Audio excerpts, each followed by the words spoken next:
First and foremost, before we do anything else, we got to do this Papa Munt style. Okay? Got to do it. I'm not wearing anything under this. Go first. AJ's got...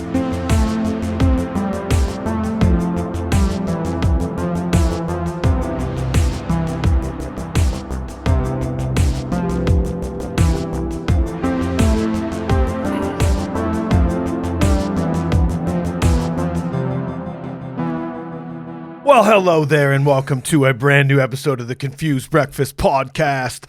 Do you remember the pure joy of a trip to the vernal... I'm sorry, once I put these goggles on, I start talking like a gnarly brow, dude. Dude, you got to shred some gnar, bro. Do you remember the pure joy of a trip to the video rental store as a kid? I do, bro. The excitement of walking down the aisles, browsing the names of the artwork, and finally picking out the movie you're going to take home with you. Shred.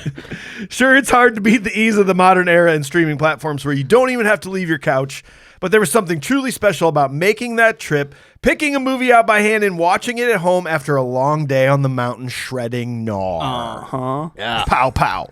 On this podcast, we revisit and dissect some of our favorite childhood movies from that magical era to see if they still move us the way they did as kids. I'm your host, Mike Schulte, and joining me as always, two dudes who invented snowboarding. They don't want credit for it, but they keep giving it to them. Shaun Pryor and AJ Vance, how the heck are ya?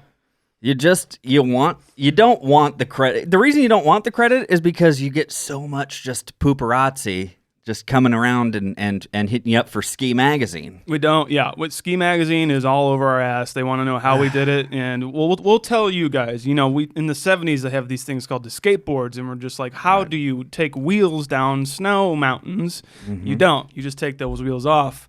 Boom, you got a snowboard. There you go. Yeah, it's pretty that easy, simple, really. guys. Yeah. It's that simple. It's funny to look back on it and just be like, wow, there wasn't snowboarding Really, at one point? we just took our love of sledding and skateboarding, and we combined the two. Yep. It's fun. Well, boys, on this episode, we talk about one of the best snowboarding movies with Lee Majors in it of all time. A movie that encapsulated the lifestyle of young people working at a ski resort and became a cult classic within that community.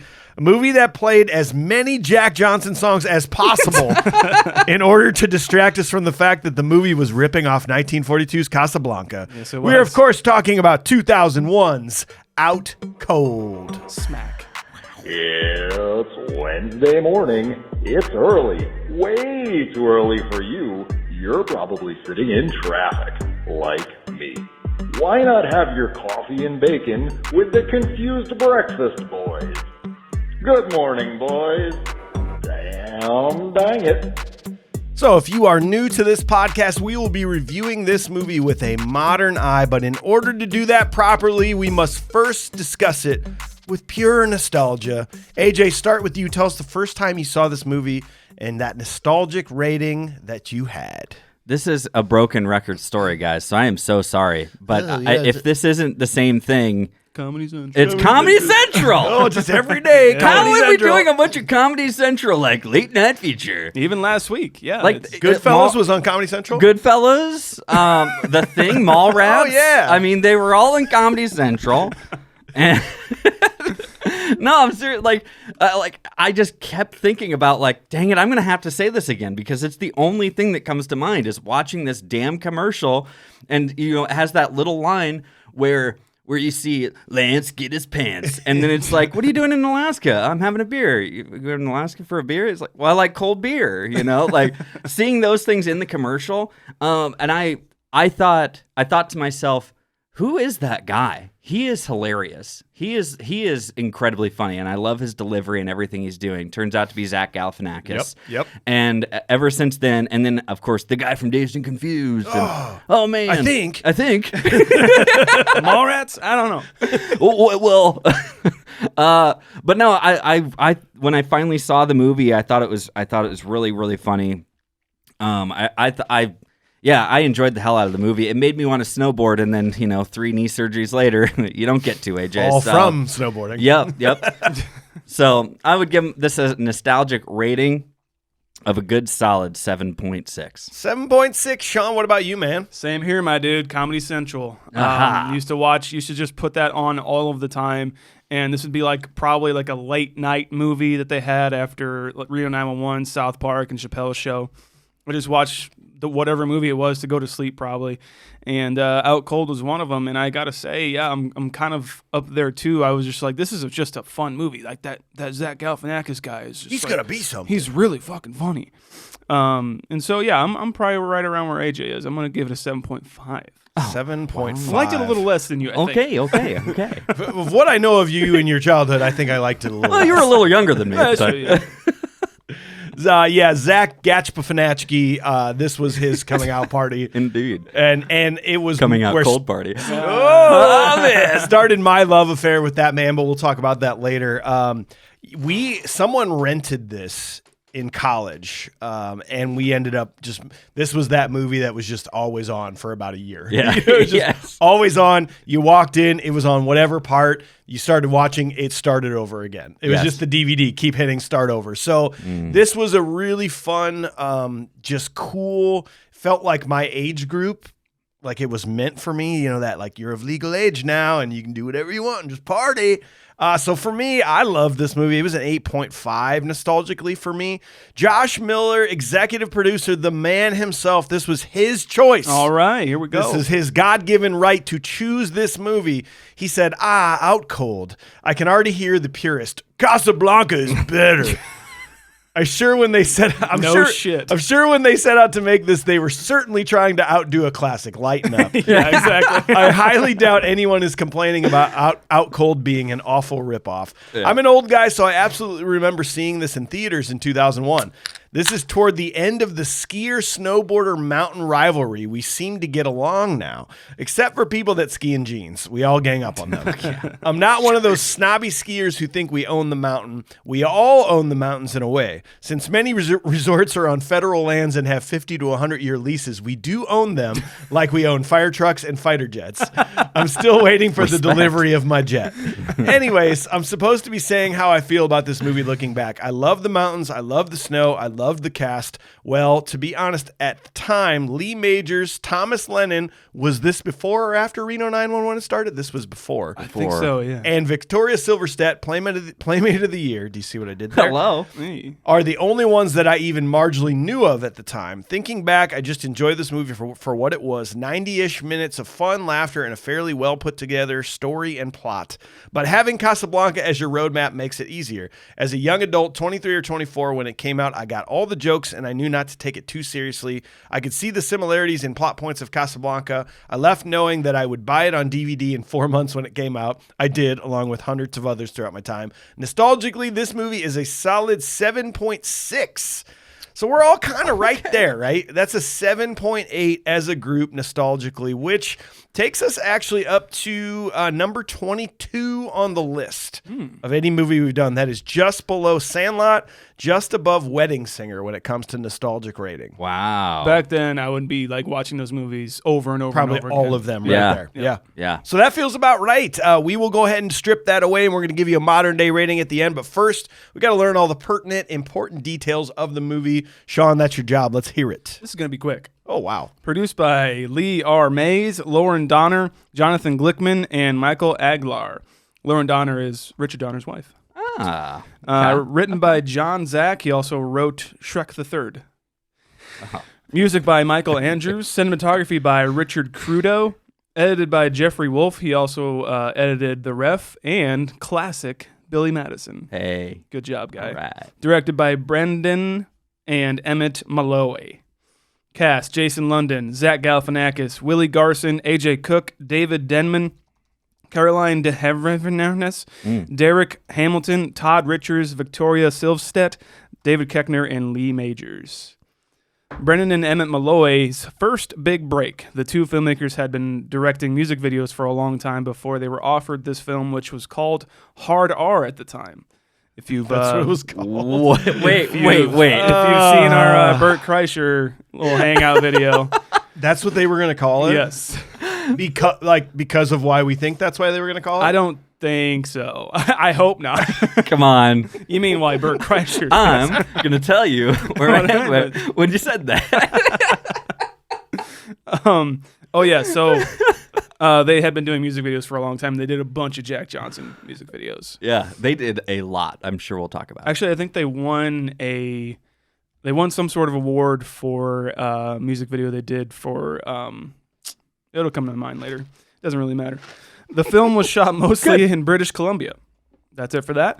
The film was originally going to be rated R, but the studio made them cater to a more younger audience for PG-13. So this movie is heavily edited, and when like the special edition came out, they didn't include like a director's cut, which is kind of weird. They should have just been like, "This is what we wanted." It just probably didn't make enough money to like have them re-edit it again. I guess probably. Out Cold was released on November 21st, 2001, and on a budget of $24 million, the film only made $14.8 million. Here's our next segment. Hold on. Before that, we got to talk about how you guys can help this podcast. One of the best ways you can do is share it. This is the type of movie that you think of a friend immediately, or a brother or a sibling, when you're like, oh, we used to always watch that. So hit that little share icon on the podcast you're listening to this on. Send it to them. That is one of the best ways you can support us. Also, check us out, confusedbreakfast.com. We got all of our ratings for every movie we've done, links to buy merch from us, all that fun stuff. And if you're caught up on all the episodes, you're looking for more, we have a couple options for you. Go to YouTube, subscribe there. You can watch us. I'm wearing snowboard goggles. Oh, You can't figure that out from the audio recording right now. But if you watch us on YouTube, Of all the videos that I watch on YouTube, they also say hit the bell and subscribe and comment. I don't like that. Do you like when they say that? Well, I never do it, but I guess it's mandatory to say if we're working for YouTube now. Okay, so you're here, ready? Let me try that again. Yeah, make sure you check us out on YouTube, and make sure you hit that subscribe button and ring that bell so you can be aware of any time we drop a new movie, okay? Thanks, bros. Yeah, bro. smash that like button. Make sure you leave a comment in the comment section. And please go to Patreon, patreon.com/confusedbreakfast. That's where you can get all kinds of bonus audio, vote on upcoming movies, private Discord channel, and so much more. Thank you all who give and Yes. keep giving. Thank you so much. So, next segment, we got to talk to AJ. He does the research for us to talk about the critical and fan ratings and reviews. What do you got on this one, bro? Oh, no. Oh, my God. It's Oh, not geez. good when you got to go to the tomato meter. Gross. Yeah. 8. Oh. Do you... Oh. 8% critic rate. The critics believe this is an 8% on Rotten Tomatoes. And what I want to ask you is, where do you think that lies in any movie we've done? It's there with Three Ninjas, but I think Three Ninjas was like a 5. It's got to be like the third or fourth worst. It is the third worst movie we've done. Actually, Three Ninjas is well above this. Really? Blank Check is a 9. That's what it is. Blank Check is a 9. Out Cold is an 8. Cocktail is a 7, and Biodome is a 4. So those are those are 4 movies that I would watch right now. Yeah, 100%. I'd be happy to. I don't understand that. Maybe not man. Cocktail, but Yeah. Got a lot of hate for Cocktail being on my bottom 10 list. People were like, Cocktail? Whoa, have you seen Cocktails? Like, yeah, we have. That's the whole point of this. We've seen just it. watched We it. just We've watched seen it. it lately. Critically. That's why. That doesn't make It's bad. you don't like Out Cold 8%, 7, 8%. 8%. Okay, so that means like you watch it and it's just like that was a waste of film. That was a waste of all these actors' time. That was a waste of money. Yes. But it's entertaining. I didn't laugh one time. Nothing about it was Nothing entertaining. made me smile. No. Nothing. Not a thing. Okay. Audiences literally think it's over 10 times better at 84%. Wow, dude. Okay, Just what I want to ask you, so you know. this is worth talking about. Okay. 8% critics, 84% fans. That is the number one biggest difference of any movie we've ever done. I Wow. went back. But here's the other ones. Ready? So Out Cold had a 76% difference between critics and fans. Wow. Boondock Saints was next with a 61%. Cocktail, 51%. Tommy Boy, 49%. Heavyweights, 48%. So those are 5 movies where fans like it that much more than critics did. That's why we trust them way much more over than the actual critics who get paid to write about these things. Yeah, they get paid. Yes. No big deal. Yeah. They're biased. They're paid off. Come on What they now. are. Oh, yeah. Got 'em. Yeah. The views expressed in this movie don't apply to the Chicago Tribune. Thank you. Thanks, Genie Sisks. 6.2 on IMDb, though. 84th on our list, pretty low, tied with Kindergarten Cop and Just Friends. I'd Just happily Friends watch is right there, yeah. those movies. Yeah, that sounds great to me. It sounds like a great evening in. Yeah. This really did, again, critics did not really appreciate this. A couple of quick excerpts, if you will. The Chicago Tribune, this was Robert K. Elder. The other boys didn't have time to deal with this movie, apparently. they got their intern to review this. Yeah, that's right. Yeah, I got a real cold case for you.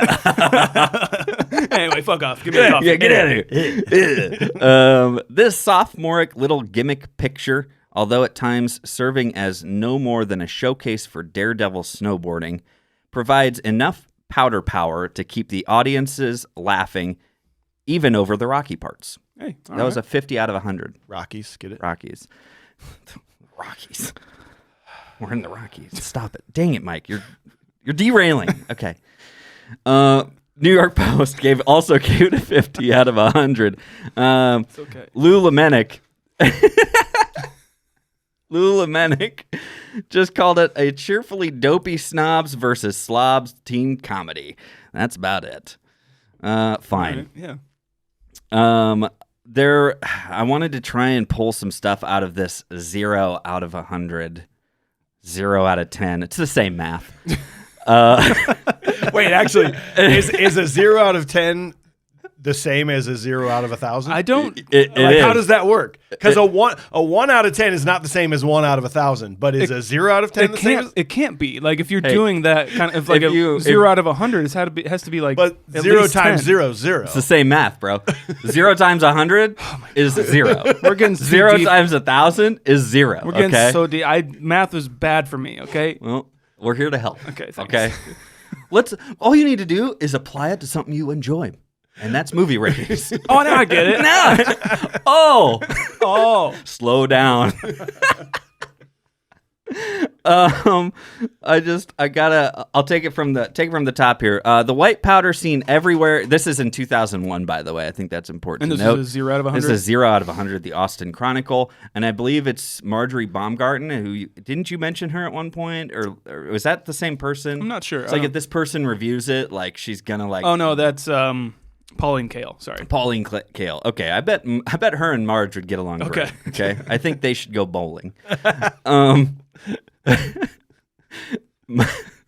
Marge and Pauline. Sorry. That sounds like a great show to watch. The white powder seen everywhere and out cold is not anthrax, but its effect is nearly as deadly. That's so stupid. Be a good patriot and avoid this substance. What? Okay, so 2001. We all know. Okay, we get it. What the fuck? I hate You should be canceled for that. I think, right? I feel like People you do should. that, right? it. Not back then. I don't know. This snowboarding comedy is a smutty, lowbrow, PG-13 teen sex farce, and before attacking me for my comparatively elitist aesthetics, consider this.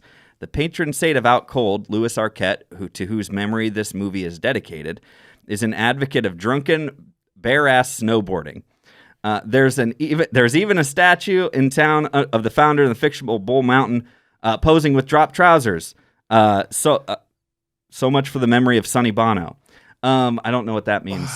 Because Sonny Bono, like Sonny and Cher, died skiing. Is it? Well, Cher's shared in it. Shared Of Sonny and Cher. Yeah, but Sonny did. Yeah. Right? Yeah. Cher lived on. Well, she died a little bit. Do you believe in Let's life be after love? How did we get here? Do you believe in auto-tune? Do you?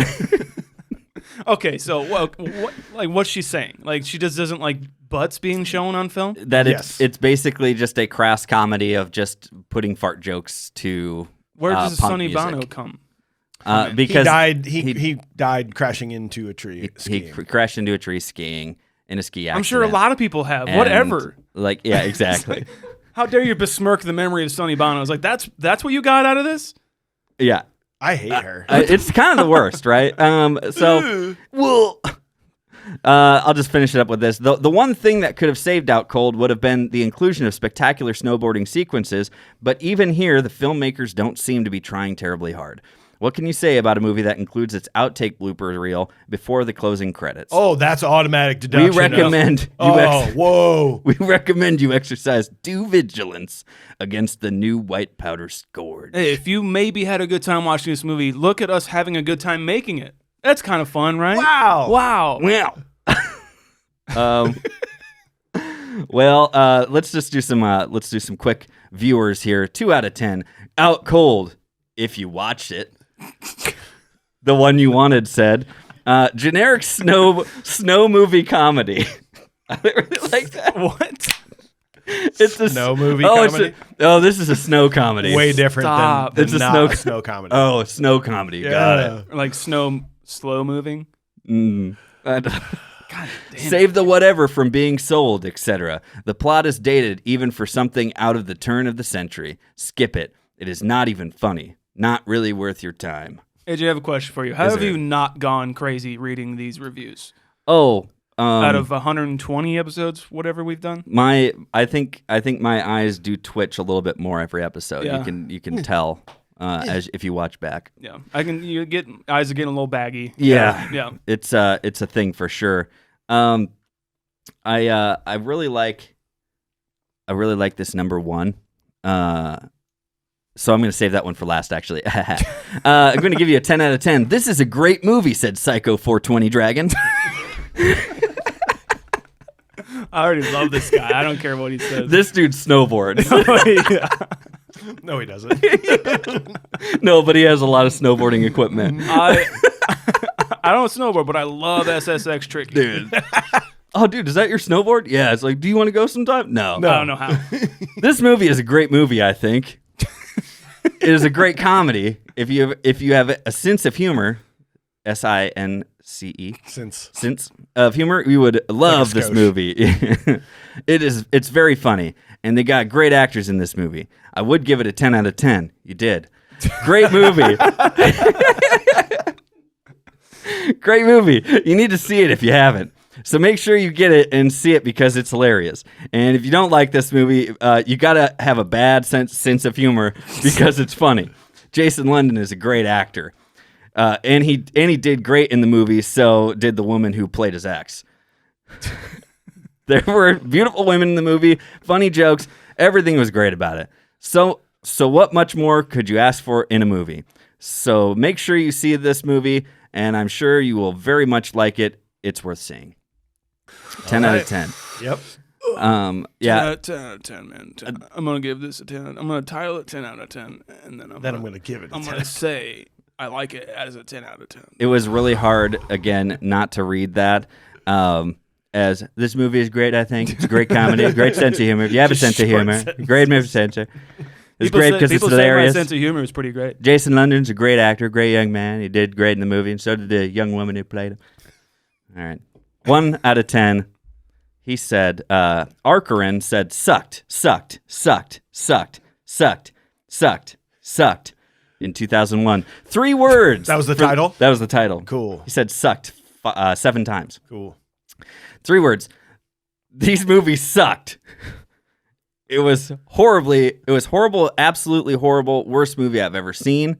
I wish I would have shot myself before seeing this movie. It was very dumb, and I wouldn't waste me money on this horrible movie. You can't even call it a movie. It is stupid, horrible. Don't go see. I promise you will hate it.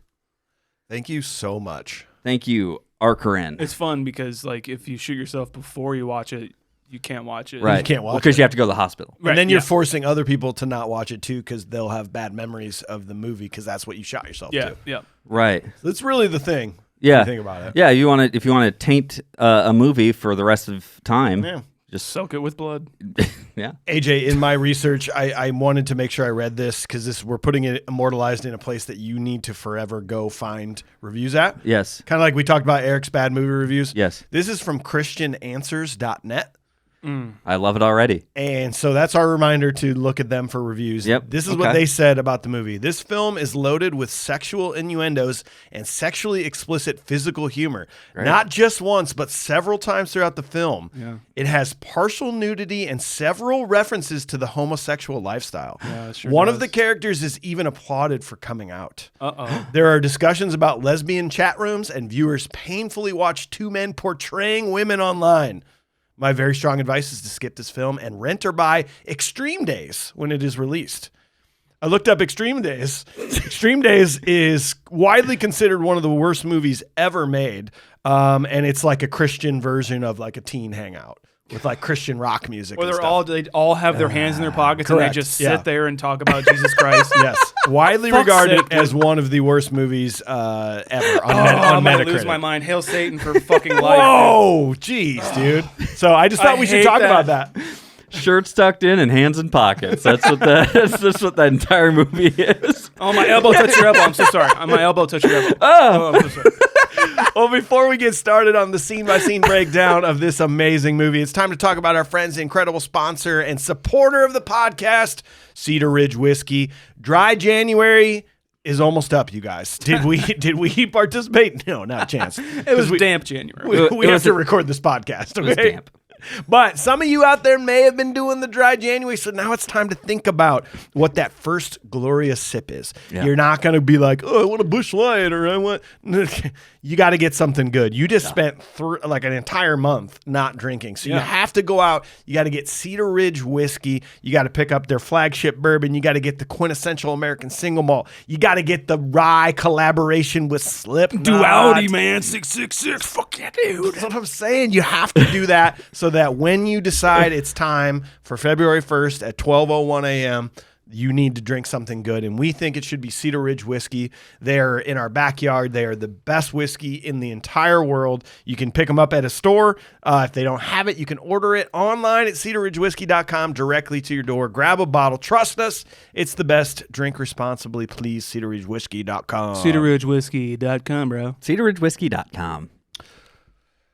Well, boys, what do you say we grab our snowboards, fill up a pint of beer, and head out with our best friends to race down to the bottom of the mountain? Nar. Nothing can stop us because we're young, and this is exactly where we want to be. The only negative is the guy-to-girl ratio of the town, but who knows? Maybe a Playboy Playmate may actually show up at some point. Haggard, dude.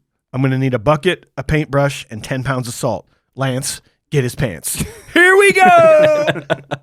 So Rick Rambis and his friends all live and work at a ski resort on Bull Mountain in Alaska that is run by Ted, son of the founder Papa Muntz. Rick wins the annual King of the Mountain snowboard race. On the way home, he turns down the advances of Jenny. Rick Rambis. Rick Rambis. Isn't that his name? It sounds made up. Actually, as I read it, I'm like, did I get that right? I know. I'm pretty sure that's his name. I think I spent more time like guessing if that was what they were saying. Rambis. Rather than actually thinking about the movie. They say Rambus or Rampant or Rambo or Rambin or Rabbit or what the hell is his name? London. London. Oh, right. This is an intro to a movie. This is how it's done. Yeah. I mean, this is snowboard porn. This is funny right off the bat.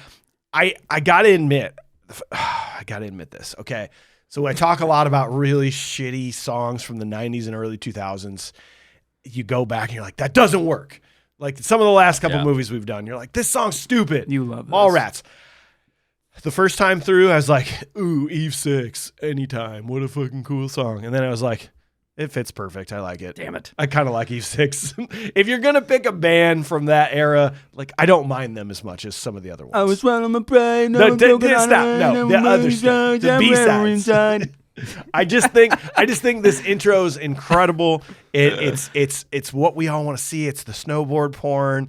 It's getting you ready to like into the lifestyle. And by the way, David Koechner, we're going to talk about him throughout. He should have been in this movie 10 times more than he was. Yeah, it's right. I said at least 10 more minutes of screen time. Yep. It's written down. It had to have been. He was amazing from the start, and you want more as this movie goes on. Yeah, I think introing this movie as that weird ass character is, I just love. David Koechner is amazing. Yeah, in everything that he does, and like even serious roles too. Like nowadays, he does some serious roles, and they're great. I think he's maybe the best part of this movie. Like He's every time up he there. shows up, like especially when him and Zach Galifianakis are on screen, it's just like this is the best movie ever made. Yeah. I love that it is him introing this movie and his like description of snowboarding or skiing and all this good stuff. And it's like, just like a woman, once you think you know every inch of her, bam! It's like and the shots of this movie though too, like it's like you remember all the skateboard videos? It's like the same thing for snowboarding, and I think it is just that. It's like we're gonna show a bunch of crashing and like that last guy before they go to the title screen. The freeze frame on his face, Yeah. and then it starts out cold. You're like, that's perfect. Yeah, you're right. Well, that is a moment when I was younger. I like looked away, and I decided at that point I was like, I'm probably not going to do any snowboarding. that's like that would be a big problem for me if I decided to snowboard. I think wiping out is just what snowboarding is. Yeah, that's all snowboarding is to me. That's all I see, especially like at the end of this. Like anytime there is snowboarding footage, you're just like, well, that took at least. It's like skateboarding, like we invented. Yeah. That probably took 18 takes and they got the last one. And, Yeah, you're right. But it is like good footage. It's like Point Break level kind of good footage. Yeah. I liked it a lot. And there's, that's pretty much it. Yeah. Of snowboarding in this movie, really. For the most part, Yeah. like an actual snowboarding, Yeah. right? Because then they're in the bar. Funk 49's playing. Yeah. I fucking love James Gang. So, like, what do you think about this soundtrack in general? Because I'm sure we'll get to some of it. Because then you're getting to, eventually, then I think we've got like a Sum 41 song, which again, like, if you're picking bands that you like they're pretty good from that era too. Like, It's all over the place. Yeah. But I love it. I have no problem with it. The Malloys were music video directors. Mm-hmm. Have you looked at their like what they've done? It's a lot. Have you like what they've worked with? I pulled it up because they were like, oh, music video directors. I was like, okay, yeah, we've all directed music videos, okay? Actually, we all have. But like even leading up to this, Responsibility by MXPX, Breakout, Foo Fighters, A Little Respect, Wheatus, some of the other bands. I'll just say The Rock Show by Blink-182. Damn. American Hi-Fi, Alien Ant Farm, Newfound Glory, My Friends Over You. Right. Now, Def Leppard, The Taste of Ink, The Used, and then it keeps going on. Saint Anger by Metallica. They didn't have anything to do with the snare drum. No, Okay. they didn't. Kid, They filmed it, though. Kid Rock, video. The Shins, Jack Johnson, obviously, The Black Eyed Peas, White Stripes, Ben Cool. Folds, Santana, Wolf Mother, Jack Johnson, Wolf Mother, Angels and Airwaves. I mean, it goes on, all the way up to like 2010 and stuff, where they're still doing Vampire Weekend, 303, Silver Sun Pickups, Say Anything. Right. What the heck? It's a good body of work. Why are they making movies like this when they could just do that? Yeah. Are you kidding me? Well, I think they won a Grammy for best video or like best directing Oh, or something yeah. for one of the White Stripes like music docs that they did, or Yeah. maybe it was like one of their videos. But they were award-winning filmmakers. Yeah. It's insane, their body of work. When you get into this King of the Mountain scene, where that's where you realize there's not much. We've got a bunch of stunt snowboarders, but then we've got all of our main people just standing on a board that's maybe being pulled by something, and Yeah. they're sitting down. But I have a question for you. I have a couple questions about King of the Mountain. Number one, the rules are what? First one down, first one to the statue with most beer in your glass. At what point? Okay, so let's say first person gets down there and there's no beer in their glass. Does the second person then automatically become the winner if they have a little bit more beer in their glass? Or can think so. then can the last person show up and have the most beer? What is more important, getting there first or having more beer in your glass? I feel like this is like Mario drunk cart kind of rules, a little bit, because if you come Right. in, if you are first but you still have beer left, you're not winning. You're disqualified. Yeah. Yeah. And So so if you have you no beer, you don't win. Right. But then what if the second person shows up with an inch of beer and the third person shows up with 2 inches of beer and then the fourth person shows up with 4 inches of beer? Who wins and when does it stop? I think Do you see what I'm saying? I'm I'm confused. I know what you're saying. I think there's got to be a time limit, right? I mean, I feel like if they're gonna look, you know what? Actually, scratch that. Mike, there are no rules. And rule number 1 is more of a guideline, okay? It's not about that. It's about who got there with some beer in their glass. Let's be real. Okay. I think it's more of like like a drunk kind of challenge to like get down the hill with beer, but it doesn't really. They're like it's like who's on it anyway. Like the points don't matter, and then nobody wins. You know? Well, is that why like? Listen, if you are taking this seriously, what are you doing backflips for? Why are you going off ramps? Why are you There's a grinding- ramp. I have to do a backflip. That's not. the better question right there. It's like, oh, there goes all the beer. It's like any like racing game, like Tony Hawk. You have a time limit, but there's a jump. Like I'm gonna do a fucking Indy 500. Yeah. This is for King of the Mountain, dude. I'm gonna do a Christ Air every time I see a jump. Absolutely. As long as there's Power Man 5000 playing in the background, I'm doing tricks, okay? Like, that's what's happening. This is for a date with the only available girl in town. I'm going to take this seriously. You're right. I'm not doing backflips. I'm making it to the bottom with most beer as fast as I can. And so if Rick wouldn't have won, would Jenny have gone home with another person? I don't know. See? Okay, here's my thing with them. What the fuck is going on with them two? So she just got out of a relationship, right? And he's also getting over what's her name, Anna. Yeah. He's getting over Anna. She is over her boyfriend. It Yes. looks like.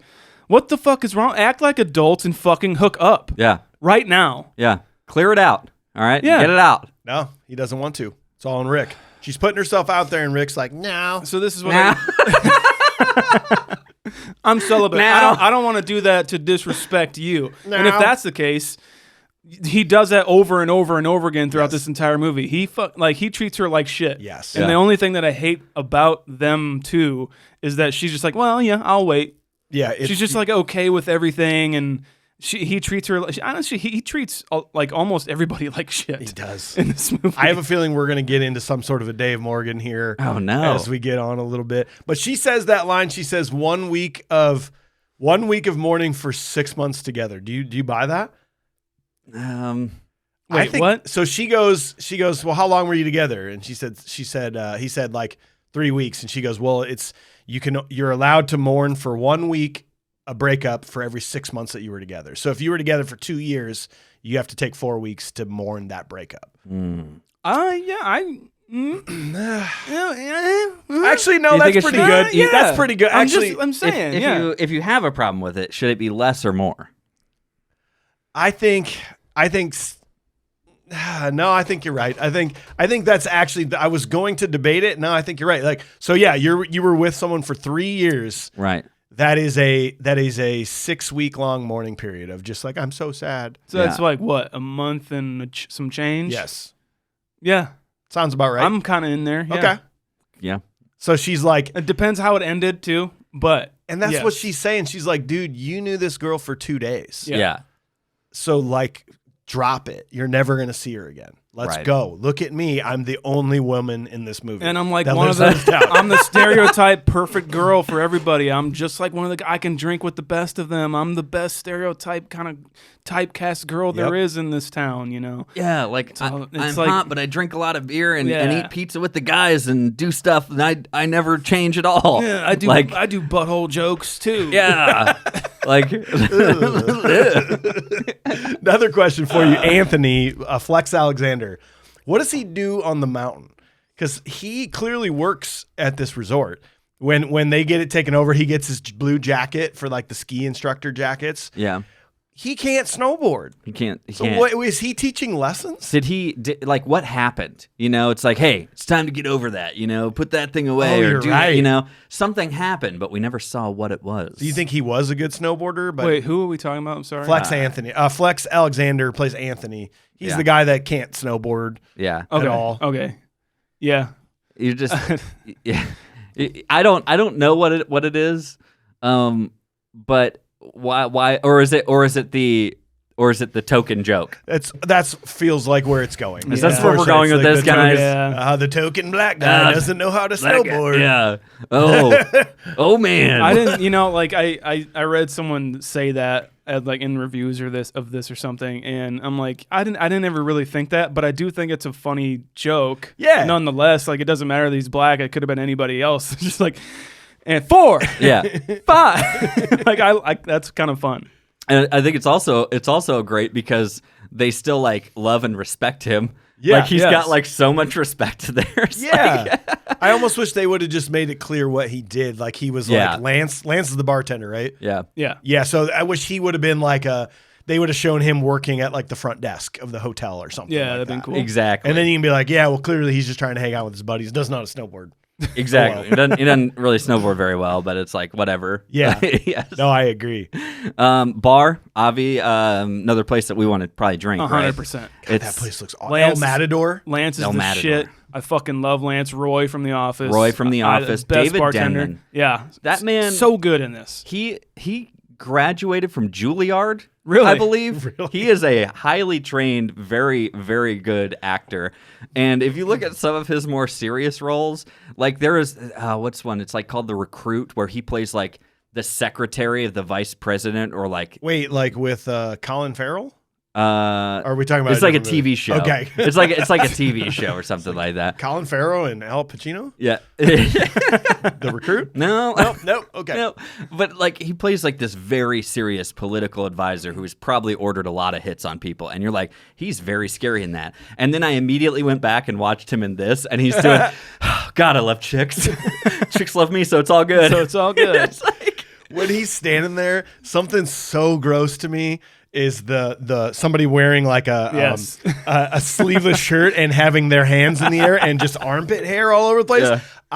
That's not for me. That's I've never bartended, but I know that it's hard work, and like you probably sweat a bunch, and especially if it's busy, you know. Yeah. So if you're like this, you're just you're just leaking, man. You're just flicking water. This is what's happening. Like you need a hairnet for your armpits at that point. Exactly. It's not okay. So A little dental dam, maybe. Just wrap that up. Oh no. So scene 2, Ted is selling the resort to an investor named John Majors. He arrives and falls in love with the town. Pigpen has a daydream fantasy, and Rick flashes back to a girl he's still in love with. He then shows John Majors around the mountain. Lee Majors as Lee Majors, pretty much. Right. John Majors is but pretty great in this, to be honest. I love his. I don't like, he uses the hard R word. Yeah, quite a bit. With that guy a lot. But the other things that he does say to him are really funny. Yeah. Like, sorry, short sack, but you give me the creeps. I did see a lot of reviews where people were like, Lee Majors was just the worst. I was like, I actually really liked him. He is kind of good. He served the role of what we wanted him to be in this movie. I think he serviced it very well. Yeah. Like he's an imposing figure on this like cast. He comes in, rolls in a Hummer, he's wearing a cowboy hat and leather, and he is this resort guy. Yeah. He owns resorts. If you saw him anywhere in like even just like a grocery store, you'd be like, I bet that guy owns a couple resorts. That's just the way it is. This movie it reminds me of Saving Silverman, even though I think Saving Silverman's light years better than this movie. But this character could also be played by Arlie Ermy. And that's kind of like what Arlie Ermy is in Saving Silverman. Like it's like That's pretty good. It's like a hardened man, like playing this kind of comedic kind of dropout kind of thing. Yeah, I like it sure. a lot. We got to talk about Zach Galifianakis here. So at this point, many people look back on this and like, oh yeah, get Galifianakis, but his career at this point was really non-existent. He had a few TV appearances, very very small roles before this. He was in Bubble Boy and Corky Romano. Oh yeah, like a very small point. So you're like, that guy's funny, but I don't know who he is. Then he does this. This is his first major role. Not that he's the star or anything, but he's a featured member of the cast. And then from there, like this is when I first saw him. Then I went on a love affair with this man, and he's still ways from being. I mean, Hangover is what did it for him, and that was 2010 or 11 or something like that. So he's got this 9 years where he did some very funny stuff that if you do like Zach Galifianakis, you need to go check it out. He was on the Stella shorts. If you remember Stella, that's Showalter, Ian Black, basically Hot American Summer. Yeah. David Wayne. Yes, David Wayne. He was on that. There was a thing that he did called Comedians of Comedy with Brian Posehn and Patton Oswalt. Yes. Unbelievable documentary that you can find. It's so fucking funny. And Comedy then Central. Yeah. And then obviously Live at the Purple Onion, which is now a legendary stand-up thing, but those things, I sought those things out after this movie, and which is why I knew going into The Hangover, I'm like, this is going to be gigantic. Yeah. And I saw it on opening day, and I went, oh my God, everyone's going to know who Zach Galifianakis is from here. So he even has a joke in Live at the Purple Onion. He's like, oh, you guys know me from that snowboarding movie I did with Lee Majors. I love him in this movie. I love how he's kind of like the cool tough guy. Yeah.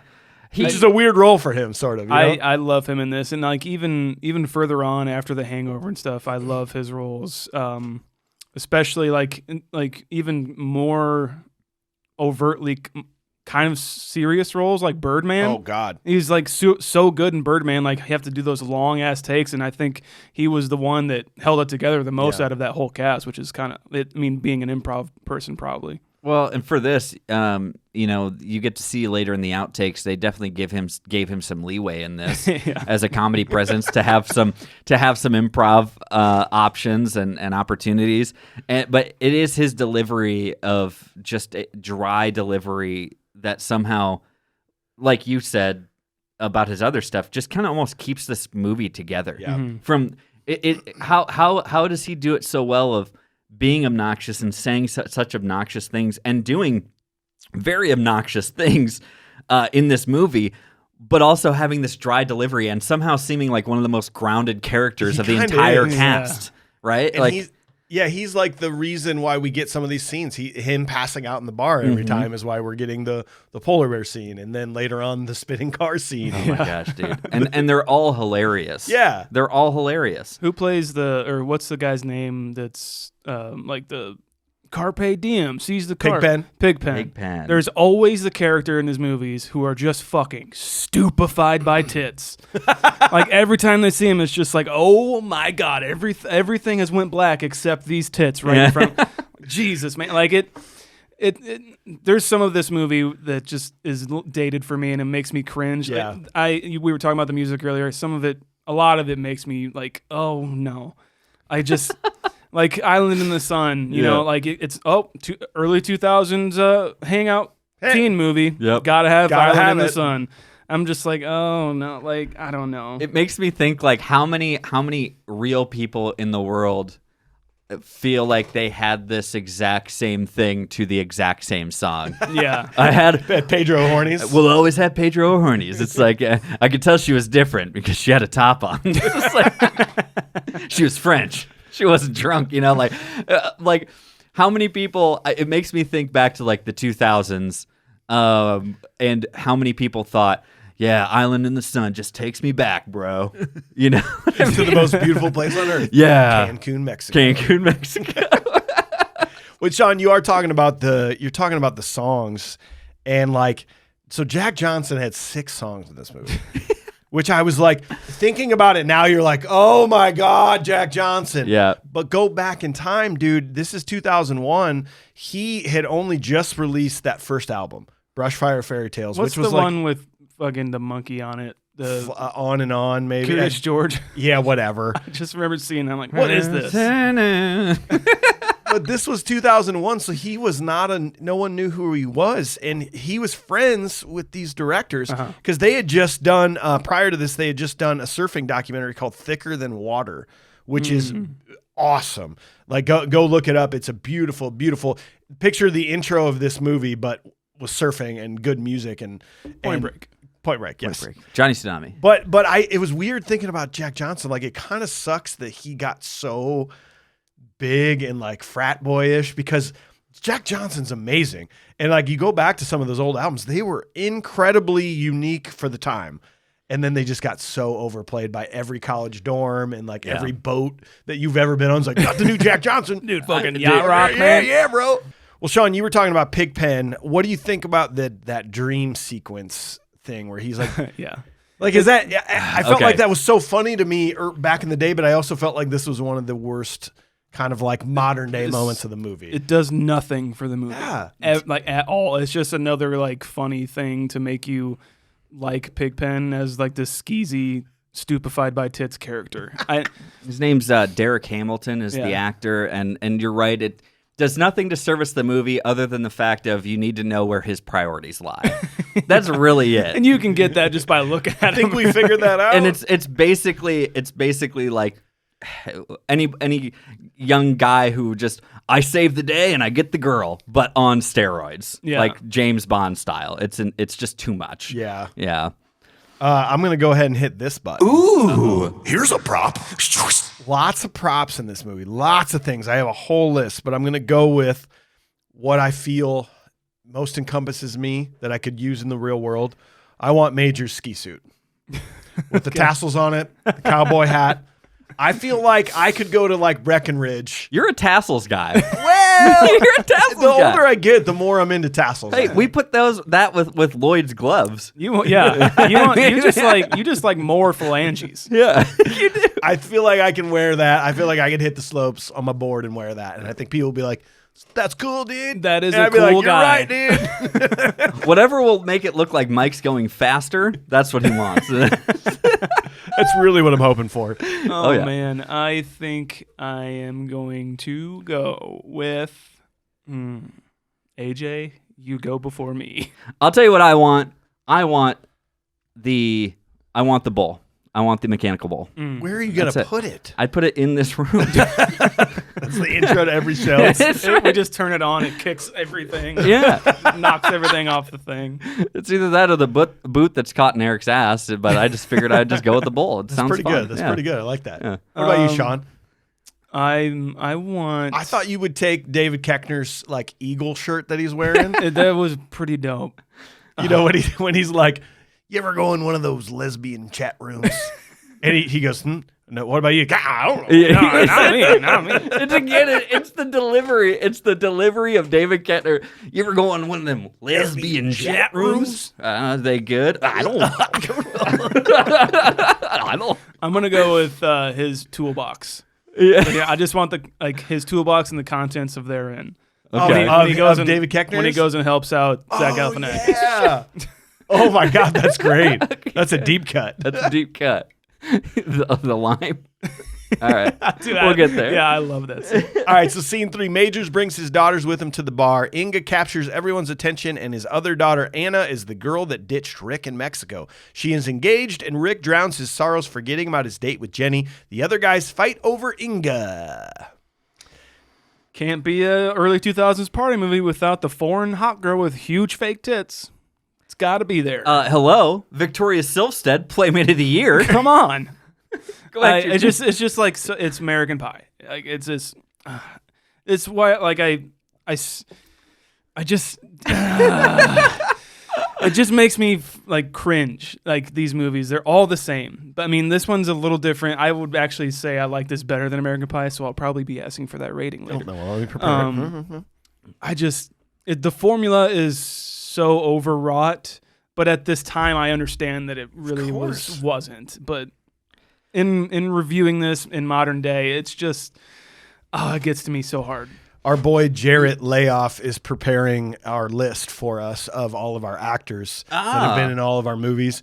And it's interesting to note that of many of the people, of the accomplished actors we have talked about in the show, Victoria Silvstedt has been in 2 movies now. Yeah, that's right. Which other one? Basketball. Hot tub and basketball. Same thing, pretty much. Is that Victoria Silvstedt? Hello, Victoria Silvstedt, Playmate of the Year. Like, go back to your fancy cars, and your big houses, your beautiful women. Victoria Silvstedt, Playmate of the Year. But she, okay, we need to get the most, quote unquote beautiful woman of the time to just come in and make some sort of a presence on this movie. And it does right? serve, I guess it serves a little bit of a purpose. It is funny to watch them all fight over her and stuff like that. Yeah. I love Anthony's little dance move that he's done. He's like, I'm going to go talk to her. I'm going to go talk to her. and obviously it gets us to the hot tub scene of Galifianakis. I guess that works with someone else, but also it's like, yeah. As a 20-year-old kid, you're like, this is great. Yeah. Pigpen's as much as David Koechner's deliveries are, Pigpen's reactions are just as great to me, to be honest. When it's like, do you know the name for this? He's like, horny maker. Little things like that, or when he's talking about when he was like, "Will you have sex with me?" And he does this face that you're just like, what the hell is that face about? Every time his face is on screen, he's got a little bit of that rubber face like Jim Carrey. Kinda. And I think it definitely lends to it. And his conquest to just basically hook up with her, it's a lazy motivator as far as cinema goes, but it is the motivator for a lot of these guys to just like do things around and behind the scenes to chase this woman. Yeah, and in this it's like piggybacked with Jason London and Rick and Anna like back at his place. Like she hits him with the snowball and the balls, and well, first of all, she's like, I have to tell you something. He's like, I don't care anymore. I'm like, fuck yeah, dude, that's how you handle that. That's right. But then she obviously like gets to his shack, whatever he's in, and starts talking to him about this and that. And like it's a weird, like it'll edit in a weird place of them talking, and then it'll go to Zach Galifianakis, well, okay, so basically she's like, I'm engaged and you were my cheat. Cut. Dick and Jet. Right. It's just like, I don't know. It's a very poorly kind of edited to me.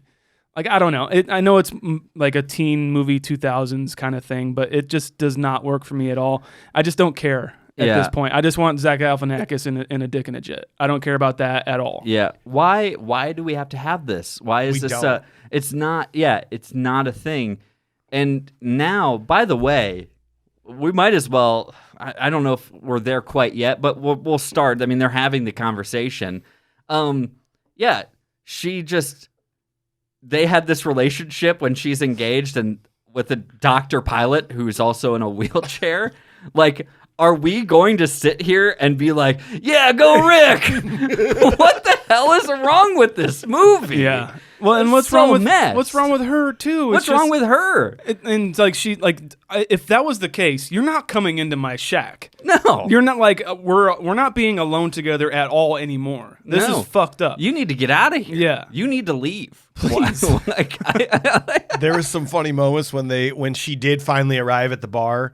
And she's like telling Luke to play the jukebox. Yeah. And there's two bold assumptions being made here. Number one, there's a very bold assumption by Anna assuming that Island in the Sun is in that jukebox. Right. This is not touch tunes of the modern era. No. There's only a set amount of songs in there. And really, like a ski town in Alaska is probably not going to have Island in the Sun in there. It's probably going to have 45s. And was that on a 45 back then? Somebody really had the foresight to have this ironic idea of Island in the Sun and like a mountain ski town in Alaska. It's kind of fun. It's fun, guys. It's kind of ironic, Someone will play it and we'll reminisce and And then there's another bold assumption of Rick comes out, song's playing, and he's like, Luke, I thought I told you to never play that. He told his best friend to never play that song, so why is he assuming his best friend is the one playing it? Couldn't someone else have just been like, I love that song? Weezer was kind of fun. Oh, dude. Oh, Weezer. Yeah. Dude, Hashpipe. Dude, have you heard this song, though? Dude. You know Pinkerton? I like Pinkerton better than pretty the Blue good. Album. It's a solid one, dude. Yeah. Here, play the new one from the green one. All right, I'll check it out. Luke, I told you not to play that song. Not me, bro. Dude, I'm here for the weekend. We're just skiing. Whoa. God. They get into a fight. Yeah, this is basically like the order of events of this entire scene. To me, it's just like duck hitting the balls by X. Cut. Next scene. Tits. I'm engaged and you were my cheat. Cut. Dick and Jet. Cut. It's just like get the fuck out of here with this.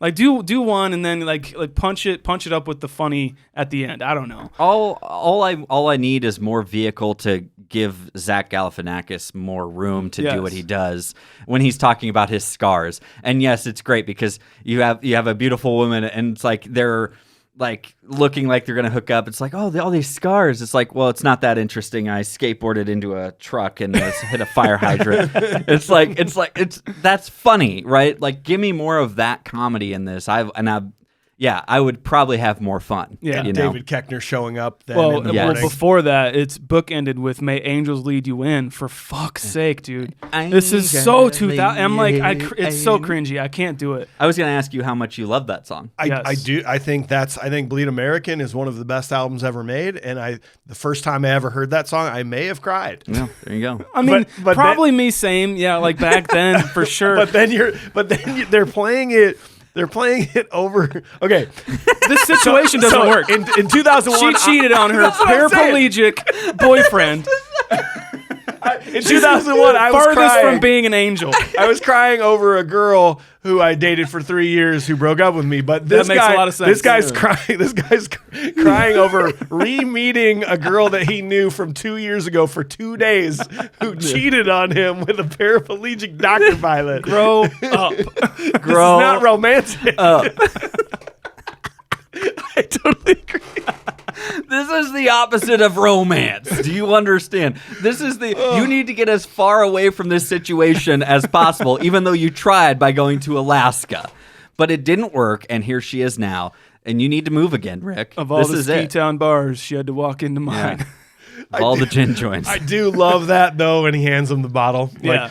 Like Luke's already got it, and he just goes, "Here you go." Well, and when he does finally, like, he had told the story to Pigpen and everything, and again, it's just another, you got to have this serious moment, hey, Pedro O'Horny's and down the most beautiful place in the world, Cancun, and then who? It's like, oh! They even though they don't look anything alike, they play brothers very well. I think They so really too, do. I agree. right? Yeah. I mean, come on. Some of the fights they get into Yeah. are Yeah. just like really believable. Yeah. Oh, it's great. Did you see that? I had never noticed it before when they are doing the flashback at Pedro O'Horny's and he's like riding home by himself on the bicycle. He's on the back of a tandem bicycle. Yeah. Which means no one's steering. The front person has the steering wheel on a tandem bicycle. The back one does not steer. It just pedals. Well, see, it's actually like it's a deeper metaphor, Mike, because he's on the back And he's out of not control. he's not steering his own life. See, it's a really deep meaning of No. no. Shut up, Shaun. No, keep going. No. Tell me more about So then, This teen party movie. but then it comes back, and he's the one driving the car, meaning he's gaining control again. Childs was the thing. Childs was Childs was the Martin thing. Scorsese's a good director. We all jack off to him. Hey, for everybody out there in TikTok land, I'm very sorry for presenting like a theory that we know it's not true, but it's kind of fun to And think that's about. fun isn't to it? think about. I'm really sorry for that, guys. We need a soundbite for that's fun to think about. But I do like the prop work with David Koechner. It's that one thing about this movie that I really do like is like the off jokes. Like, oh, that was quick and funny. Like you wouldn't really get it just in like passing, Yeah. But I love how he cuts the line with the thing and has the alcohol and drinks that, and chases it with the lime, and so he's just like got a hold of it. And I love Zach Galifianakis' look, especially like with his beard covering his lips. Like, I don't know, I love that scene. And that right here. and that fucking line, was it worth it? Yeah, and he's like, he's Was it he's worth kind of commiserating with him a little bit. He's just like, He's just like, was it worth it? Just like, Did you catch our friend Brett Kelly in the movie? Uh-uh. Little kid at the barbecue. oh yes, Brett Kelly's the kid from Trick or Treat and Bad Santa. Bad Just Santa. so young. Little cherub looking Oh, guy. I love that kid, man. Yeah. He just nice little cameo from our boy Brett Kelly. There. How does he have a face and presence that just steals it every time it's on camera? That's insane. Like he has such a small little part when Jenny's helping him with his boots, and it's just like, but you're just like, I can't stop looking at that. Yeah, I kid. know. I don't know if he's got a face that I just think is adorable or if I want to punch it, but I love him either But I'm way. gonna keep looking. But I love it. Yeah, cherub looking little kid. He's just like. It's basically what it He's is. just basically a Renaissance baby. Honestly, Okay. I just picture angel wings on him and little bare ass. He's just. May angels lead you in. That's him. That's what he does. Cut, Brett Kelly, cut. Scene 4. Majors begins to make major changes to the town and mountain, such as changing the dive bar to an upscale club. Majors offers Rick a contract to be his new manager, and Rick agrees on the condition that all his friends get to stay. You know, I guess engaged ain't married. He just chooses to go after her again. He knew And he knew gets her. all his friends to join Yeah, him too. he's known her for 3 hours, or since she's been here, they spent maybe 3 hours combined. Did they say how long ago O'Horny's was? They did. 3 weeks. We spent 3 weeks Okay, together. but how long ago was that? Oh, at this how point? long like ago the was last it? summer, maybe, or a year ago, or something like that. I don't know. It's hard to tell with him because he's so fucking stricken with her, you know. I want to talk about something that kind of bugs me about this whole thing. So he says, you know, they talk about it like, oh, I want to buy the mountain, or we're going to buy the mountain, or I'm selling the mountain. And there's like this town or community, though, and everything. And it's not all a ski resort, is it? Like, but then he's like buying the mountain. They're renovating businesses and like doing all this stuff and like injecting money into this town.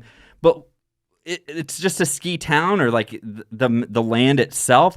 That was the part that always like weirded me out, or like I didn't understand. I guess it's not defined, and maybe it's just being overly critical. But it's like, you can't sell the mountain. It's like, is this part of a resort? I don't get it. I just don't get it, guys. Have you ever been to Breckenridge, Aspen, or anything like that, or like a Colorado ski town? Yeah, well, I've been a long time ago. I wouldn't think of it, I guess. Those towns are the ski mountain, right? I mean, like if you go to Breckenridge, for say in Colorado, like all of that exists because that mountain is there. Okay. You know, so I think whatever the mountain wants to do, the mountain does. I think. So I think he's assuming that the only way his new resort's going to work is if he's got the proper infrastructure. So he's probably buying the bar, he's buying the hotel, he's coming in and just being like, boop, and who knows, maybe Bull Mountain owns a lot of that stuff, and that is coming together with his purchase. But yeah, if you want an upscale resort, you got to have upscale amenities for the Richies to come in, you know? Okay, that makes sense. That makes sense then. Yeah. I just didn't understand like the idea of like what's the resort, what's the town, why are these people here? You know what I mean? It's usually just the same thing. Like a buddy of mine, Mike Molnick's fan of the show, he moved out to Crested Butte, Colorado for like 2 years, where it was just... That's not a thing. It is. Crusty butt is what it is. And that is very reminiscent of what this town is. It's just like in the middle of nowhere, surrounded by peaks.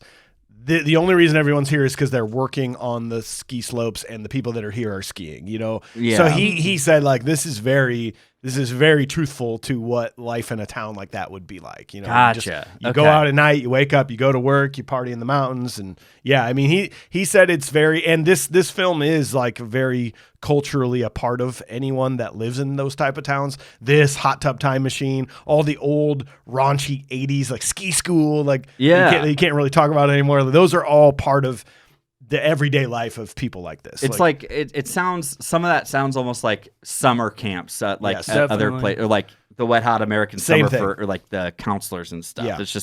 It was a fun time. Yeah, we were working with the kids, but then every other time we were just having a good time. Exactly. Yeah. Gotcha. This is where we get like that lesbian chat room Oh yeah. little scene, and I had to go in there. I had to, because Pigpen's basically talking to whatever the dude's name is in the movie from Reno 911. You made an account? I made an account. I went in there. No, I had to like stop the movie and pause it because Pigpen's just saying awesome, awesome, awesome. I love and that. so, but then there's a shot where there's like the entire thing almost of what they've been saying. And here's what the conversation was. Yes. So Chloe was Reno 911 guy. Right. Chloe and Sal. Thomas Lennon. Yes. So Chloe says, yes, you're good. So good. Sally says, awesome. Chloe says, I'm taking off my clothes. Sally says, damn it. Chloe says, don't stop. Sally says, stop what? What am I doing? Chloe says, oh. Sally says, oh my God. Chloe says, yes. Sally says, ah. Chloe says, it's time. It's time. Sally says, this rules.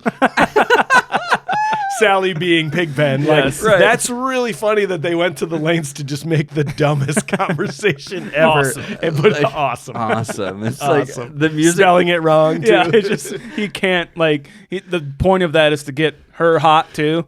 Yeah. You know, her quote unquote. Yeah. But it's just like awesome. Awesome. So yeah, I'm taking off my clothes now. Awesome. Awesome. He's like, and again, it just comes back to his facial expressions that he's like, for his brain, he's really putting thought into this. You know what I mean? But it's, what am I going to he's say? like, he's got the toothpick. He's like,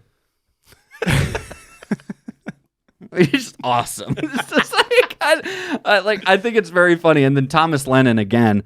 Thomas Lennon is a comedy giant. I think he does amazing stuff. Everything he just adds so much funny, like good comedy aspect to whatever he's a part of. New boot goofing. It's all him. Man. And so, but yeah, and then just pulls away. He's just pantless. And like, keep in mind, this is like the early evening. It's like it's wintertime in Alaska, so it gets dark early. It's Right. like 4:30 It's like p.m. Pigpen's like cleaning up. You know, the office day just ended. He's right? got candles lit, wine out.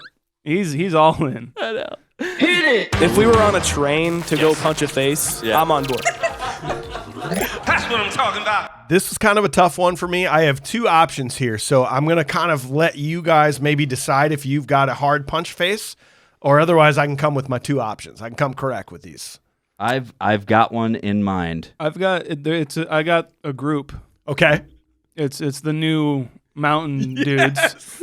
Where he's like, "What are you doing, man?" "Oh, I'm on guard duty." Nice. Dude, Shaun, We rule. You nailed it, because there's so many scenes where they're like, yeah, nice. But one in particular, they're hanging up the new banners going up on the street, and they're raising it up, and they're like jumping. They're like, yeah, we did it. We brought the thing up. We're raising a flag in a battlefield, basically. Yeah, it is. It's the Team Snow Nook leader, I believe, is how he's credited. And he's like, it's the guy who comes up and dumps the 40s. Yes. And he's like, keeping it fun while keeping it safe. And you're just like, ugh.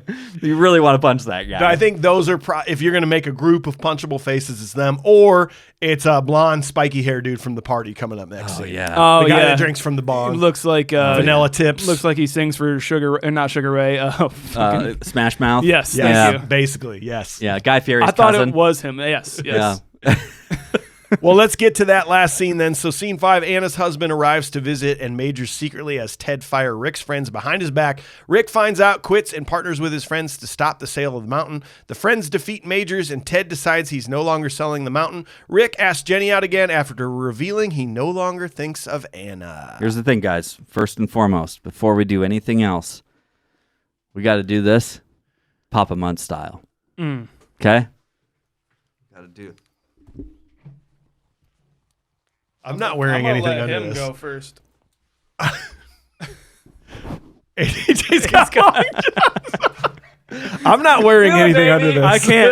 I can't eat. I'm not either. I have Manscaped. So All right. Yeah. But they don't pay us anymore. So. Perfect. Papa Munt style, baby. For the podcast listeners, AJ just took his pants down and is wearing long johns. And it even has the back flap on it so he can does. go poopy poop. Yep. Authorized personnel only. Wow. This is great. All right. I was Munt wondering style. on my way here. I'm like, Sorry, my I Hardy could've- boys were getting a little I bet. cramped. That's no mystery. I bet. Mary Kate and Ashley, speaking of the Olsen twins. Speaking of balls, give me a beer. Let's talk about that party scene that Okay, they all have. When so- they get kicked out of the new club has now Yeah. been taken over. They go take the party to their house. I think that Pigpen and Jenny could totally hook up. Why not? They seem like they're flirting like the entire time. Like she seems pretty over Rick, and I love that for her. And I think Pigpen and her are really getting along, and I would want to see that. But no, we have to be an early 2000s teen hangout movie. Well, he's not the foremost star. Yeah. So can't be. He's the dumb one. Yeah. You can't have a love interest in the dumb one. You're right. not You're at right. all. Unless it's fleeting. And then if he gets together with Jenny, he'll feel guilty about the Inga thing, which we need at the end. It's just not going to work out. Yeah. No, Sorry, man. Damn it. not at all. I love the part of this party though where it slowly goes from 1 million people to less to Oh less. my gosh. You're lying to yourself if you've never been there before, where you've been the last. You and a buddy have been the last people up, just doing the stumble around, just going, Yeah. we're still going. We're going to keep going. I like how he's carrying him by his belt. It's so good. Dude, the blackout friend thing of Zach Galifianakis is I think hilarious. Yes. The car scene is maybe the most iconic thing of It's this, so funny. because it is genuinely, every time I watch this movie and that scene comes up, you just think about if you did this to somebody, or if that was you and you woke up and he's just, I got it. I got it. and then it's the calm, and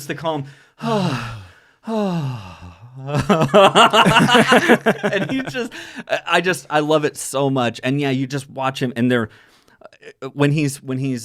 he goes out on porch or whatever. He's like, "We just look so beautiful tonight. I just want," like he's not making eye contact. Just looks so beautiful. I just wanted to see if you would like to dance. It's like, not you, him. That kind of thing. He does this so well, and I really, really love it. And that last party thing, when they're just the last one's there, and but Pigpen's still got to have one more thing on him. Gotta keep going. I love it. He takes like one of them 40s or something and just like pours it on his head. I've seen someone do that at a party. Like some girl is just like grinding on my friend, and my friend's just totally blacked out drunk and just takes a beer and just like on her ass, like it's just like rubbing up again. I'm like, that's the best thing I've ever seen. No. It's so good. And even talking about that spinning car scene, this is normally where we'd be like, come on, this is so stupid. You could never push a car sideways, but like I don't even care.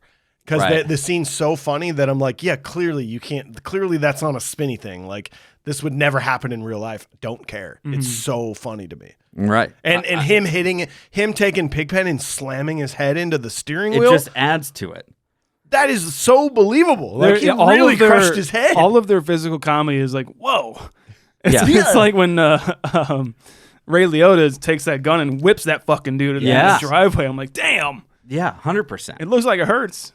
I did the whole coming back after Rick's got the mountain now and everything, and like the whole comeback, I guess, of we got to save the town. You mean where he finds out his friends have been canned, even though he said that they can't be, and now he quits, and now he's like, we're going to save the mountain. Yeah, that's what you're talking about. Yeah. I get it, but at the same time, what's wrong with Rick? What's wrong with Rick? Like his friends, he could go and get his friends, right? He could go save his friends. It's not like Majors is going to stay here and live here on the mountain. Why not just play it off like, oh yeah, that's a bummer about those guys, yeah. And then like the moment Majors leaves, like, hey guys, yeah, he's gone, so you guys can come back and I will literally hire you. I don't care. Isn't he like the main dude? Didn't he get hired as like the main guy, the manager of the mountain, with like a $500K salary a year? Do that's whatever a big number, wants. not bad. Yeah. And like why not just do that and be like, hey guys, if you guys want to go down to where does he say? I'll fly you to Anchorage or something like that. It's like, go down there and party for a while, and then come on back when he's gone, and we'll be good. I'm making 20 times the amount of money I used to make. Yep. So you guys go have fun, then come back. Yep. I'll take care of all of our eviction problems. Yep. And I'll buy a place. You guys come live here, and then you know what? Don't work on the mountain. Just go get a bartending job, have fun, and then just have fun on the mountain. Snowboard with me after work. Right. Yeah. Sounds great. Or it's like and then or you can come back and be like, I'm going to fire Eric, Thomas Lennon, obviously. Yeah. And then I'm going to make up the same reasons as to why the other guys, why my friends got fired. I'm going to do that for the same reason for the new guys. Yep. Done deal. Because they were also smoking like weed and doing drugs at the party. And I had Nest cameras up everywhere, so it's all recorded. Yep, and I made them do a random drug test. Oh, weird. We just solved all of this. Yep, that was it, dude. You nailed it though, because the everything's so weird and convoluted at the end here. It's like everyone knows that Papa Months never wanted this place sold, right? But they're not mad at his son for selling it.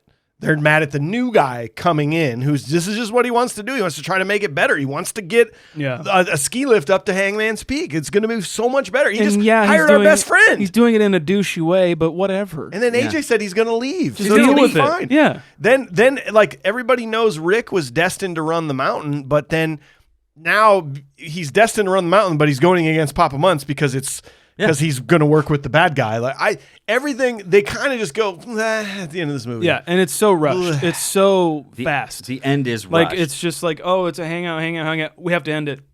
Here we go. Yep. I'm like, no. It could have been.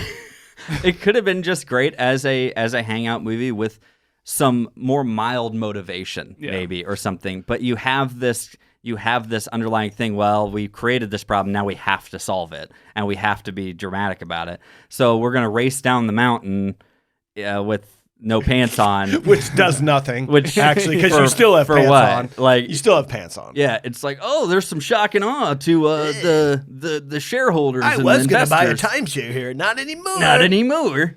Like, you're just kind of like, well, that was a thing, and Pigpen had sex with Inga.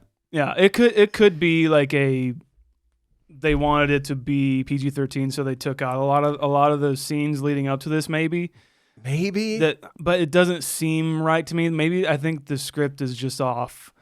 I don't know. I will give the benefit of the doubt and be like, the studio probably tampered with it a little bit and told them to take out some of the scenes leading up to this, but it just doesn't work. And you even have this issue with like the daughters. Like, why do these daughters? They have a rich and powerful dad, right, who's been paying for them to do whatever they want, and they'll inherit his fortune. And why?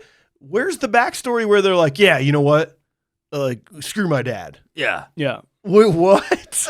Yeah. Do they sabotage his other projects too? Like, it was just this one. And Barry and Anna are now just like best friends with these people they don't know. Yeah. And they're like, hey, I know I've known my dad for 25 years and he pays for everything, but you're right. It sucks that you guys aren't making $5 an hour here. Let's sabotage my dad's purchase of this mountain. FYI. What? Yeah, see? Yeah, let's ruin this. And it'll probably ruin my relationship with him. Yeah, totally. You know, and but I don't fine. get to go to any of the other resorts either. It's like what's his name in Mallrats? It's almost exactly like that. Yeah, it's like they're the same person. Well, they look alike. But no, and then last thought on this, I guess, is, you know, we have the Casablanca moments of this, and I feel like they just said Casablanca moment A, moment B, and moment C, and then let's just fill in with other stuff. I give it... And then... well, I was just going to say, at the very end in Casablanca moment C, it's the heartfelt, nope, you're getting on that plane. And, you know, we'll always have Paris, basically, Pedro Hornies. And then I can't help but think about Barry, who's sitting there, like, watching this happen. He's just like, what's she doing? Why is she talking to him? What's going on? Wait a second. Hug. Wait a second. It's going to be a long flight back to Anchorage. It's going to be a long flight back to Anchorage. And wait, did he fly that plane from, like, New York? Right. Nobody stops, did he make? She's just like, thanks for helping me cheat on my crippled husband. Yeah. And for making me realize that I want to be with my crippled husband because he's crippled. I don't know. You can't say crippled. Okay? He's in the Crips. Oh, right. Can't say that either. Crips in the Bloods. And then... But it just, for me, that was the moment of yeah, they'll always have that. I bet that'll be a positive memory for them. Yikes. Like you said, Mike, it's going to be a long plane ride. It's like, so, what was that all about? Yeah, and exactly. It's like Barry is way too nice, for one. Yeah. And that's probably why she's cheating on him. Oh. I don't know. No, I don't mean that. But I do, if anyone's listening. Just trying to be honest here. Critical. But it's just like, she cheated on him. She cheated on a paraplegic, nice man. Yeah. And this was not known by Barry until this trip? Pretty much. Probably. At this point. Happily ever after? Oh, Barry, this is Rick. It's like, oh, hi, Rick, and all the other guys you didn't introduce me to? Like, what? Oh, like, what? Like... The signs are just there for poor Barry. Yeah. So Barry was actually Todd Richards. He was a professional snowboarder and member of the 1998 U.S. Olympic snowboarding team. So the most capable person in the cast on a snowboard, but let's put him in a wheelchair. This is funny. I like that. I like that a lot. that may have been like a joke to them of like, hey, like you are the best one, but unfortunately your character is in a wheelchair. Snowboarding accident that he went through. I respect that. Yeah. I like that a lot. Because if people are like, oh, that's Todd. Yeah. Todd! They're just going to be like, oh, well, he's in a wheelchair. What happened to him? Snowboarding he was the start of that blooper reel. Yeah. As much as it's Casablanca, I do respect like them taking the formula of such a classic movie, like Citizen Kane level movie, and making their dumb 2000s teen hangout movie with it. There's no other movie that I can think of that does that. Yeah, right. This is the only one I think. I'm like, that's interesting. Like it at least has that going for it. I like that they tried. They tried. It is what it is. They tried with reworking some of the popular lines, but you know. Yeah, it's fine. It's fine. There's actually a website because for anybody out there that never maybe caught that connection. I never really thought about Casablanca being a part of this movie. Yeah. It just wasn't something I thought about. But there's a WHIDIOT.blogspot.com Yes. had a what does that stand for? I can't think of what. It's like Whittiot. Why did I something? Why did I watch this? I think. Something. YDIOT. Why do I own this? Why do I own this? He said, just to sum it up, he said, lovesick protagonist named Rick, who is known as the coolest guy in his remote town. They both had flings with a woman and thought they'd met the love of their life, but the woman disappeared without an explanation, leaving them bitter. Just as Rick seems to be dealing with his lost love, she shows back up with a fiance husband. Rick is left to decide if he should help the couple or try to break them up so he can reclaim his love. Ultimately, he decides to help them get away so they can live happily ever after. He even at one point is wearing a tuxedo identical to the tuxedo that Rick wears in Casablanca. Yeah. Both Ricks noticed their lost love because of a song. Both Ricks are kind of assholes in the movie. You could say Zach Galifianakis' character is like the piano player like Lance, who always talks about women. Okay. Yeah. Yeah. Well, last question for you before we finish this. Speaking of Lance, one more thing. I do like that they handled it like that. Like he's just like, yeah, we all know you're gay. Who cares? Yeah. In 2001. Like, you're right. Hey, yeah, it's.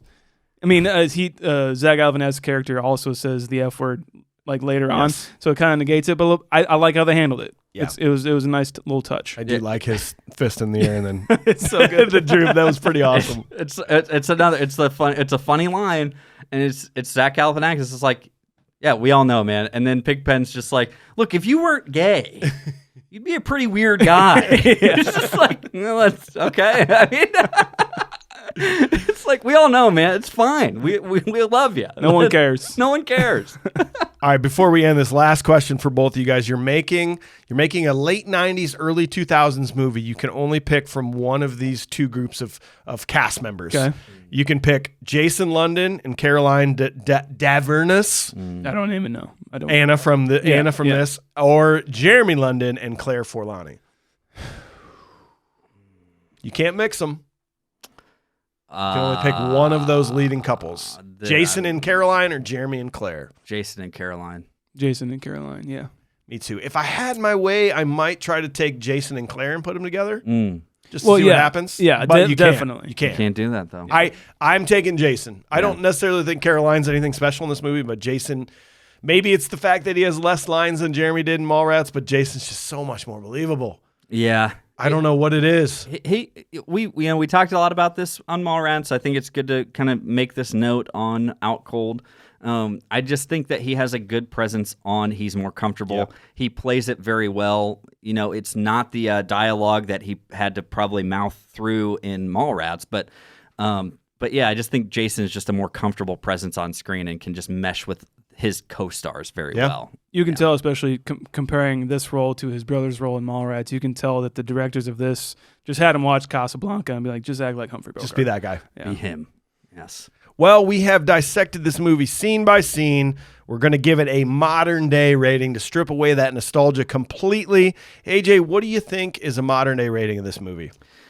I still think it's a really funny movie, and it's ironic that we actually did this so close, close enough proximity to Mallrats, with some similar flubs and faux pas, and then obviously casting. But for some reason, I feel like this is a more watchable thing for me than what Mallrats was. I have more fun watching it. I think a lot of that has to do with some of the lightning in a bottle characteristics of Zach Galifianakis, and I think the way that the movie is put together and edited, and I can appreciate the musical choices and everything. That being said, it's not the great movie that I thought like as a kid, And so that being said, I want to give this movie a 6.2. 6.2 for AJ. Shaun, you gave American Pie a 5. 5, yes. Stand by that. I think this movie's fun. I do have a lot of problems with it though, and it's not problems enough to make me like never watch this movie again. Like it's not like an offensive, problematic movie to me. I don't think any movie could ever do that. The music is good for the age. I can't stand it watching it now. It really makes me cringe. But I understand that it was like a thing back then, and I like it because of that. So I'm so in the middle. I can't even decide which way I want to go with that. I like the cast. Zach Galifianakis steals this movie along with David Koechner. Not enough of him in this, and I think it's a perfect disposable time waster. I think you just put this on and have fun with it while it's lasting, and completely forget about it as soon as it ends. I am going to give this a 5.6. 5.6. I love this movie. Again, you guys nailed it. It's nothing special, but it is a bit of a lightning in a bottle with a few characters before they were big. David Koechner, Zach Galifianakis, Thomas Lennon. Some of these guys went on to gigantic careers, and this was right before, and this is when they were just raw and hungry. And plot's pretty good. Obviously, it's Casablanca. Plot's pretty good. It's got some weird holes in it. I weirdly like this soundtrack. Like, it doesn't make me cringe as much as I thought it would. I laughed so hard at this movie. Like, I watched it 3 times in the last couple of days. I'm like, oh, I can't wait to watch Out Cold again. And so I try not to think too much about rewatchability, but it is an important thing to me. So I'm actually going 7.6 on this. Wow. Okay. Josh Miller, executive producer, this was his choice. He said, watching with a critical eye, this movie still holds up for me, but there are flaws and they are abound. There are some glaring technical issues. There are a lot of continuity issues when it comes to the skiing boarding scenes, like a lot of continuity issues, but that is to be expected in a Hollywood version of a ski movie, and I'm not going to get nitpicky about it. Every Hollywood ski movie has continuity problems. I still laugh at all the juvenile humor, but clearly I still like juvenile humor. The dialogue overall is okay. Some lines and the acting are not top level, but it was certainly not expected of them. You can definitely say it was really a launching pad for some of the comedic actors. It did have some that went on to bigger things. I mean, come on, Flex Alexander went on to his huge part in Snakes on a Plane. Clearly, some of the dialogue couldn't be used today, but again, this was a different time. Believe it or not, there aren't a ton of ski resorts in Alaska. Much of the terrain is too big, too steep for a resort setting. I've skied the 2 that are near Anchorage, and the resort skiing is much better in the lower 48 states. It is, though, a heli skiing mecca. Has anyone claimed the Papa Month statue for a prop? I want that. You got it. You got it, man. Short story, even shorter. I liked this movie 22 years ago. I still like it today. Granted, not as much as I did back then. My modern day score is definitely lower, but not a drastic drop. Give it a 6.3. So as a group, that takes us to a 6.4 for a modern day rating. Let's see where that takes us. That's going to take us getting towards the bottom. 6.4 is tied at number 66 with Predator. Wow. Slightly worse than Hook, slightly better than Tremors is what we're thinking. Better than Tremors? No. Better than Predator? Not even on the same level. Yeah, those are my thoughts. Worse than Hook? Worse than Hook, definitely. It's worse than Hook. Okay. Well, yeah, it is what it is, I guys. mean, this is gospel. I'm so sorry. This is what definitive. it is. Is that in my bottom 10? I don't want it to be. I'm not saying What that. did you give it? What did you give it? A 5.8? No, you're not in the bottom 10. Okay, you're good. close, but you're not there. Don't you worry. 5.8 is also what you gave Elf. Just throwing that out there. Yeah. Oh, yeah. Oh, yeah. Well, we hope you enjoyed this episode, everyone. Thanks for tuning in. Thanks for being here. Next week, we are going to hit Teen Wolf. I'm so excited. It is so time. I've wanted my entire life to talk about Teen Wolf to a large audience because I have so many things to say. We're finally going to make it happen. And then coming to America, our first Eddie Murphy movie, if you can believe it or not. Oh, my God. Heck yeah. Did you see him recently on the Golden Globes or Yes. the Emmys or whatever? Cecil B. Award, whatever the fuck his name is. Did you see it? I read about it. Yeah, it was amazing. Lovely. Also, if you're new to the podcast, go back this time last year. We did top 5 rom-com movies for a bonus episode. You got Valentine's Day around the corner. Yeah. February is the month of love. Go back and listen to those. Get some ideas for you and your loved one to have a movie to watch. Yeah. You bet. And don't forget, we have a voicemail. Call us at 319-0-495 and leave us some feedback like this caller.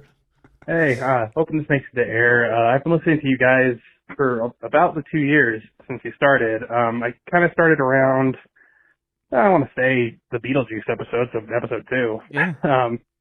And I just appreciate everything you guys do. I don't find a lot of people who like to talk about movies like me.